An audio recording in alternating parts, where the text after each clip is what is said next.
Got it all spread out with a skid steer. So we got a couple low spots there, some over there. That one's a big one. So we'll get some more, cover that area where the dumpster is.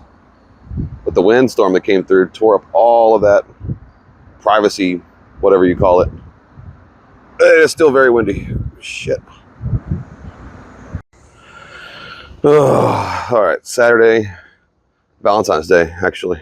We were called in by one of the clients that needed some testing emergency, if you can believe it.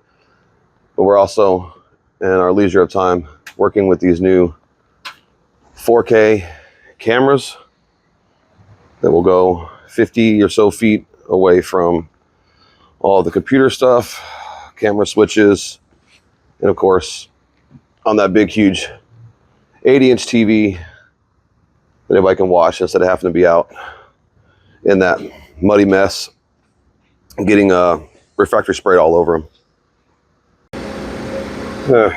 Another complaint. I mean, I'm just trying to help everybody out. Everybody's going above and beyond to try to protect their samples. But if you're putting your samples in a plastic bag, like a fucking Ziploc, I mean, look at that shit. That's not helping anything. That's like putting a knife in a trash bag and hoping it doesn't poke through. What the fuck? We got to use a little bit more brain power, guys. Alright, we got another truck to unload. Let's see where this is coming from. It's probably the same old thing as every day. Old Faithful.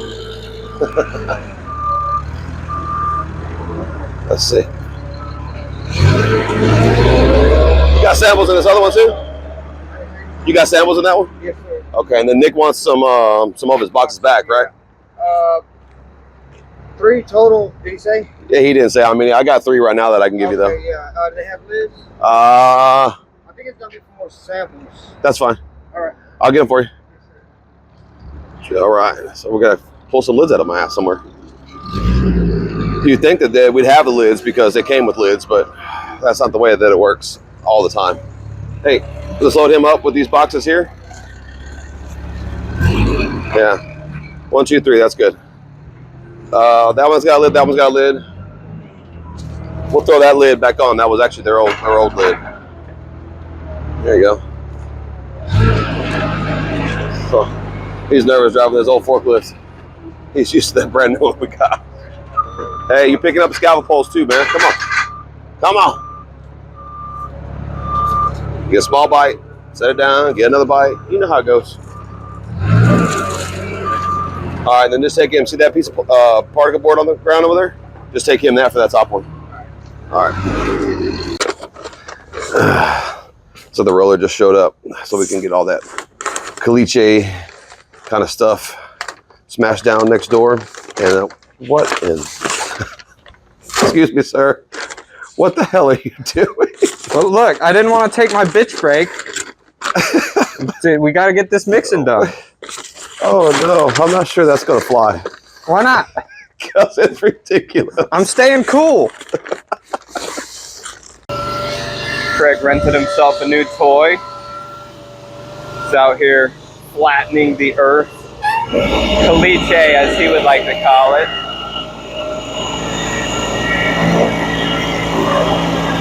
Getting that shit done.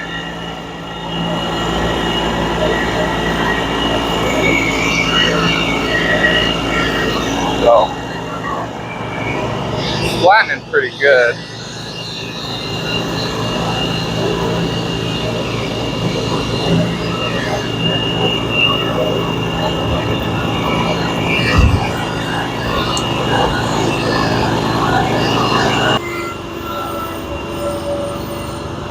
So we vibrate it going forward and then just roll it backwards.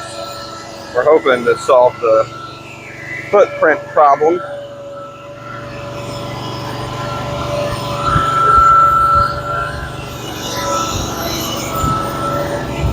Still a little soft, but not as bad.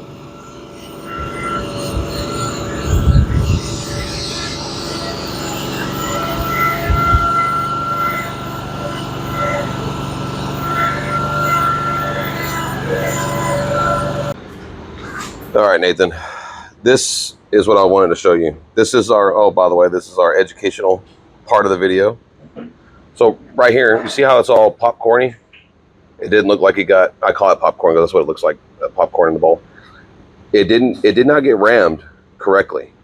And this whole corner here and all the way down this edge did not get compacted.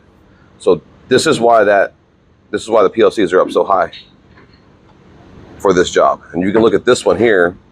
The whole bottom didn't even get compacted at all. This is going to give you really bad PLC numbers. Hand me a mold.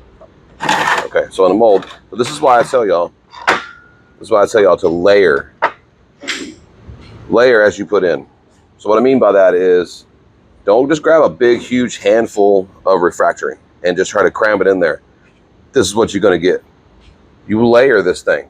You're going to go about a 1/4 inch each time, all the way across. Come back, the next one, another 1/4 inch, layered all the way across. Come back again, 1/4 inch, all the way across. And then you can overfill this mold, and then you can ram your trowel over the top, back and forth, back and forth. That way you get good compaction, because if you notice, if you look at the test report, you got a bad PLC because of this. But because of this mold did not get filled up correctly, you're also going to lose density. And if you did the cube mold the same way, you're going to have a bad cold crush number. And again, if you ram the plates the same way, you're going to get high CC loss. So you keep in mind, your report is going to be good or bad. You should not have one element of the report that's bad. That's just lab error.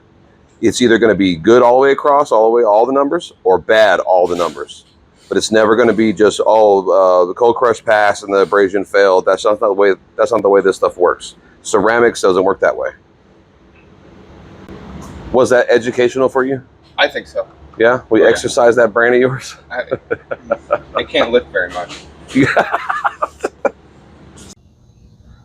I just wanted to take a second and thank each and every one of you for sending all the work that we get.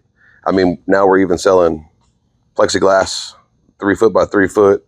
We've got stacks of refractor still wrapped up. We haven't not got to this week.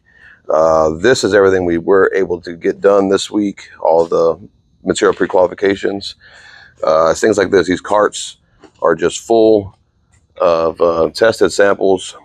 We were testing all these plates today, which is quite a bit for one day, considering they take almost 9 minutes to do. Again, here's some more.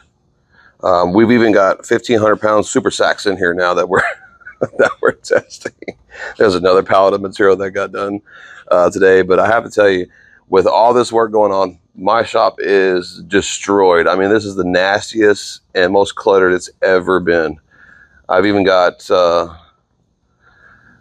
to upgrade some equipment, so we had to buy another kiln. As you know, some of the episodes you've seen, I had 2 kilns. One of those kilns had to go to our mobile lab, so we did just get a brand new one of those. But now I'm having to get a new dryer because I never thought the day would come when that thing's filled up. That thing will hold upwards of 60 321 sets of samples at a time. But just look, I mean, every surface is covered with all the different jobs we got going on. This is our mold making area that we're not making molds in right now, but we are, however, building the 3x3 demo panels. We're also building the plexiglass ones with the hex in them right now. And I mean, I got my guys stretched very, very thin. They've been on the brick saw all day long. I mean, I can go outside. There's just 4 foot by 4 foot boxes just filled with gun panels out there. I mean, I've had my guys for 3 full days now, just cutting. Look at all this. This is all cubes that need to be crushed. And then it's a ridiculous amount. So I want to say thank you. I really do appreciate the business that you guys send us and the trust that y'all have in us to test your samples correctly. And I hope we continue to do good work for you guys in the future.